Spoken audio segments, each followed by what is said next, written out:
नायब सिंह सैनी अपनी सीट पर पीछे हो गए हैं। ये बहुत बड़ी खबर सामने आ रही है और सबसे पहले मैं जहां तक याद कर पा रहा हूं सुमेरा 6:30 बजे के करीब डेटा मुशाह ने यह कह दिया था कि ये सीट फंस गई। जम्मू कश्मीर में कांग्रेस एनसी गठबंधन को रुझानों में बहुमत मिल गया है। देखिए रुझानों में बहुमत मिल गया है। घाटी में भी यानी जम्मू कश्मीर में भी 46 सीटों तक पहुंच चुका है नेशनल कॉन्फ्रेंस और कांग्रेस पार्टी का गठबंधन। यानी यहां पर रुझानों में जम्मू कश्मीर में भी बहुमत मिल गया है। हरियाणा में बहुमत से बहुत आगे पहुंच चुकी है कांग्रेस पार्टी, लेकिन नायब सिंह सैनी हरियाणा के मुख्यमंत्री अपनी सीट से पीछे चल रहे हैं। ये अपने आप में बहुत बड़ा इंडिकेटर है। लेकिन सुमेरा ये लगातार कहा जा रहा था नायब सिंह सैनी खुद लाडवा से नहीं लड़ना चाहते थे, वो करनाल से लड़ना चाहते थे। खट्टर ने वहां पर वीटो लगाया, वो कह रहे थे कि नहीं वहां पर नायब सिंह सैनी नहीं लड़ेंगे, उनके लिए सेफ सीट ढूंढी गई। 35,000 सैनी सीटों कि जहां से उन्हें हटाया गया यानी करनाल की सीट वो भी फंस सकती है बीजेपी के लिए। तो देखना यह है कि करनाल जहां से हटाया गया नायब सिंह सैनी को, क्या वहां पर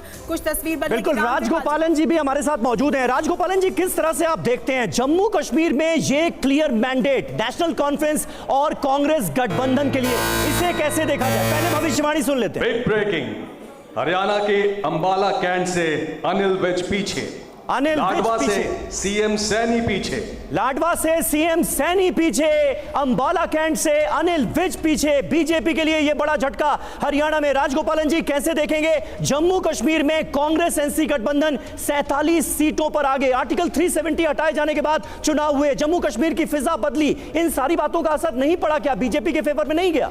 लेकिन मुझे लगता है भैया फरूक अब्दुल्ला साहब, ओमर अब्दुल्ला साहब को दबदबाव है अभी you can not ignore that. Second thing, BJP को इतना हार नहीं है, आप वेट एंड सी, जनता जनार्दन है, आने वाले दिन में ये रुझान है।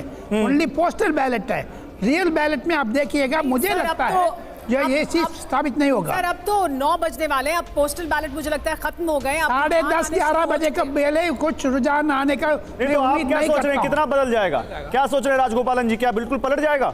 पलटने की बात नहीं है, लेकिन ये रुझान स्टेबलाइज हो जाएगी आने वाले दिन में। इसका जयशंकर जी आपकी बात पे मुस्कुरा रहे हैं। जयशंकर जी, नहीं देखिए, हमने कहा था कि अगर नायब सिंह सैनी लाडवा की अपनी सीट बचा लेते हैं तो बहुत बड़ी बात होगी, और वो बात साबित होती जा रही है। वो खुद चुनाव हार रहे हैं। लेकिन अगर सीएम कैंडिडेट हार जाता है तो फिर क्या ये माने रामकृपाल जी की बीजेपी जो खट्टर को बदल कर लाए थे कि एंटी इनकम्बेंसी फेस इनके फेस पर हो जाएगी, नया लेकर आए, वो रणनीति बिल्कुल नाकामयाब रही उनकी। देखिए, हरियाणा और जम्मू कश्मीर के जो अभी तक रुझान आ रहे हैं, मैं आगे क्या होगा नहीं कहता। एक बात बहुत क्लियर है कि भारत की जनता, ये जो मैसेज चला था लोकसभा चुनावों से कि कांग्रेस को एक राष्ट्रीय पार्टी के खिलाफ कांग्रेस को एक विकल्प मानने के लिए तैयार हो गई है। दोनों राज्यों का अगर आप देखें मैसेज जो है बहुत क्लियर है। और ये जीत 65 मैं कांग्रेस, देखिए ये जीत कांग्रेस की बहुत बड़ी जीत है।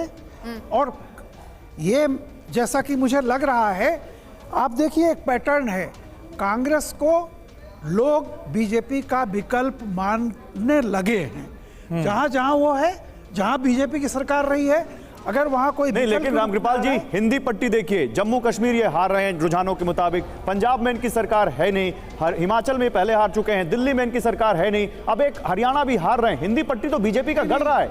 आप यूं देखिए ना कि पहले क्या था कि आप पार्टी दिल्ली में भी कांग्रेस को खा गई और पंजाब में भी जी। अब आप ये देखिए कि पैटर्न उलट रहा है। यानी दिल्ली, आप हरियाणा में कांग्रेस आ रही है और आप पार्टी बिल्कुल जीरो है। तो एक चीज ये है कि राष्ट्रीय पार्टियां मजबूत हो रही हैं। राष्ट्रीय पार्टियां मजबूत हो रही हैं बशीर साहब, लेकिन जम्मू कश्मीर का जहां तक सवाल है, क्या आपको लग रहा है ये जम्मू में भी जो प्रत्याशित सफलता जिसकी उम्मीद कर रही थी भारतीय जनता पार्टी, उसका ना मिलना, ये क्या बता रहा है? क्या फैक्टर्स हैं जो बीजेपी के अगेंस्ट काम कर रहे हैं जम्मू में? इसके 2 कारण हैं। एक कारण ये है कि post abrogation of article 370 Jammu का जो बिजनेस कम्युनिटी है जी, वो बहुत ज़्यादा सफ़र कर चुका है, क्योंकि उनकी मोनोपोली जो है बिजनेस पे वो ख़त्म हो चुकी है। बाहर से, पंजाब से लोग आए जो बिजनेस कर रहे हैं, जो लैंड ले रहे हैं, जम्मू सुकड़ रहा है। अर्बन जम्मू सुकड़ रहा है, उनकी जो डेमोग्राफी है वो कम हो रही है, नंबर 1। नंबर 2, जहाँ तक एम्प्लॉयमेंट का ताल्लुक है, अनएम्प्लॉयमेंट आसमान छू रहा है, और जो भी अवसर मिल रहे हैं उसमें जो जम्मू से बाहर के लोग हैं वो भी इक्वली उसमें पार्टनर बन रहे हैं। इसलिए एब्रोगेशन का सबसे ज़्यादा प्रभावित अगर कोई कम्युनिटी हुई है वो जम्मू की बिजनेस, ये बेरोजगारी और नशे का बढ़ता प्रभाव, ये 2 बड़े मुद्दे माने जा रहे थे। इन दोनों मुद्दों ने असर डाला है यानी नशा तीसरा मुद्दा था सर। हाँ। 2 मुद्दे बिजनेस का है, सर्वाइवल का है, बिजनेस कम्युनिटी का, पहला अनएम्प्लॉयमेंट का है, और तीसरा नशा है। ये तीनों मुद्दे बीजेपी के ऊपर भारी पड़ गए। रामकृपाल जी, हरियाणा में बीजेपी पर कौन से मुद्दे आपको लगता है कि भारी पड़े? बीजेपी के लिए क्या हुआ है? ये डबल एंटी इनकम्बेंसी है, क्या है ये? निश्चित तौर पर देखिए, जैसा मैंने आपसे कहा था कि बहुत कम जगह ये होता है कि 2 साल के 2 टर्म के बाद तीसरा टर्म विधानसभा में हो। ऐसा सिर्फ गुजरात और बंगाल में रहा है, और नॉर्थ ईस्ट में खांडू का, अदरवाइज नहीं। तो एक बात तो ये थी कि 10 साल की एंटी इनकम्बेंसी है। दूसरी बात जो मैं कह रहा हूँ कि आप एक देखिए लिंक है, लोकसभा चुनाव के बाद से ये बात कर्नाटक के चुनाव से क्लियर हो गई थी कि माइनॉरिटी कांग्रेस तरफ लौट रही है, और दलित भी कांग्रेस की तरफ लौट रहा है, जो उसकी कोर स्ट्रेंथ हुआ करता था।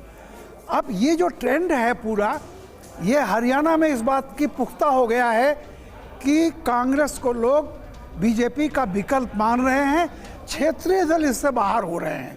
अब आगे देखना यह है कि बाकी स्टेट में जो होता है कि क्षेत्रीय दलों का कांग्रेस का क्या होता है।